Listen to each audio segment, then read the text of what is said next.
Everyone, good morning. তোমাদের সকলকে স্বাগত মনিকা ডেলি ব্লগে। তোমরা ব্লগটি দেখতে থাকো, আশা করি তোমাদের খুব ভালো লাগবে। আজকে হচ্ছে রবিবার, এখন বাজে 11টা। আমি এখন থেকে ব্লগটা শুরু করলাম, তোমরা দেখতে থাকো। চলো, আজকে আমি কি রান্না বান্না করবো সেগুলি তোমাদের সাথে শেয়ার করবো। দাঁত দিচ্ছিস কেন করে?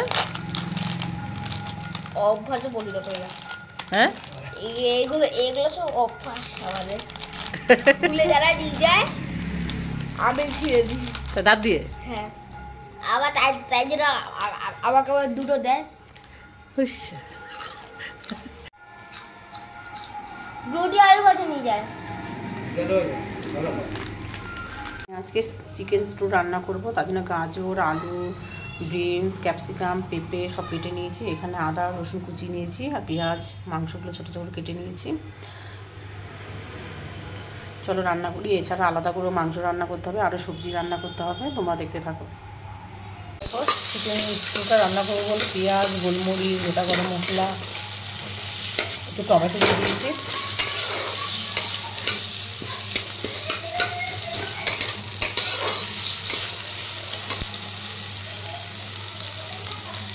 এখানে আদা কুচি, রসুন কুচি,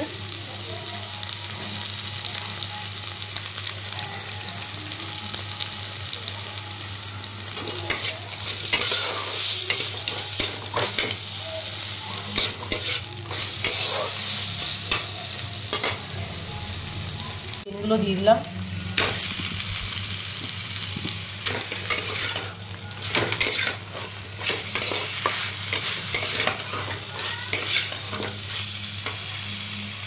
সব দিয়ে দেবো, পেঁপে, আলু,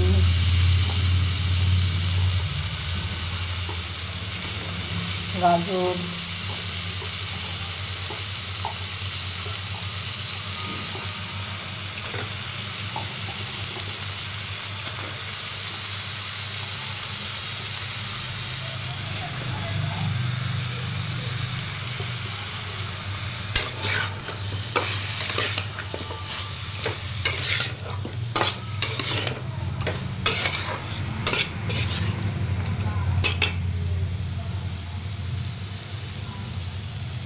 সিদ্ধ করা হয়ে গেছে, সুন্দর সিদ্ধ হয়েছে। তাই এখন জল দিয়ে দিয়েছি। এখন আহারটু ভালো করে সিদ্ধ হোক, তারপরে মানে গোটা গরম মশলা, গোটা মানে কী যেন হলে গোটা গোলমরিচের গুঁড়োটা নামানোর আগে দিয়ে দেবো। এই দেখো,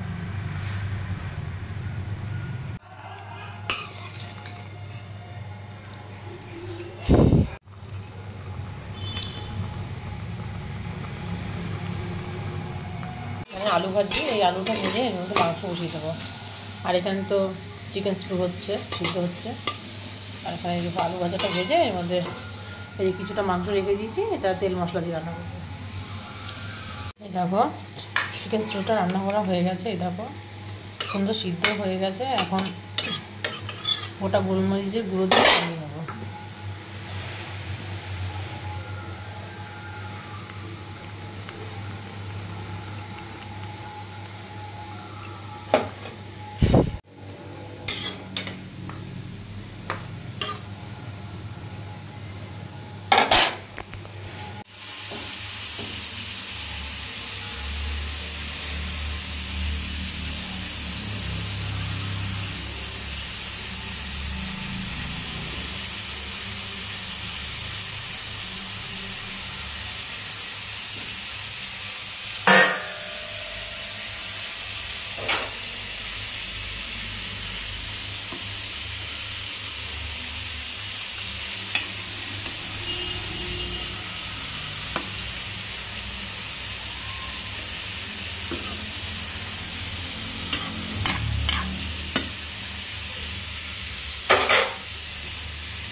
লাইন দিয়ে যে সুপারি গাছগুলো বুনেছি না, 2-3 দিন ধরে জল দেওয়া হয় না। জল দেওয়া দরকার, কিন্তু সেই জল দেওয়ার সেই টাইমটুকুই পাচ্ছি না।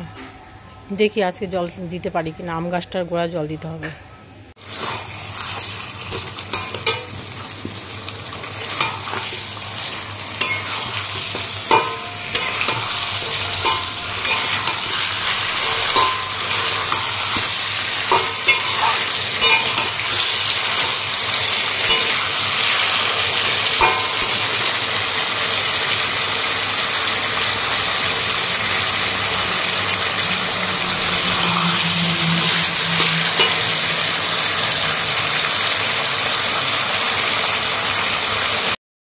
কি রান্না করেছি সেগুলোই তোমাদের দেখাই। মাংস রান্না করেছি, এটা একটু ঝাল তেল মশলা দিয়ে রান্না করেছি। আর এখানে এই দেখো, এখানে চিকেন স্টু রান্না করেছি। গাজর, পেঁপে, আলু, বিনস এসব দিয়ে, ক্যাপসিকাম এগুলো দিয়ে রান্না করেছি। আর টেবিলে আছে আলু ভাজা আর ডাল, আর একটা শাক রান্না করেছি, পালং শাক। আর এখানে তো গরম ভাত। এই যে একটা জিনিস দেখাই, নতুন কিনেছি আজকেই, সেটা তোমাদের দেখাবো। চলো তোমাদের দেখাই। এই চালের ড্রামটা কিনেছি, এর আগে ছিল প্লাস্টিকের, তাই ভাবলাম যে কিনি। ওই 40-45 কেজি চাল ধরবে। দেখো এটাকে চাল ঢেলে রেখেছি। তোমাদের যদি ভিডিওটা ভালো লাগে তাহলে like, comment, share and subscribe করে দিও।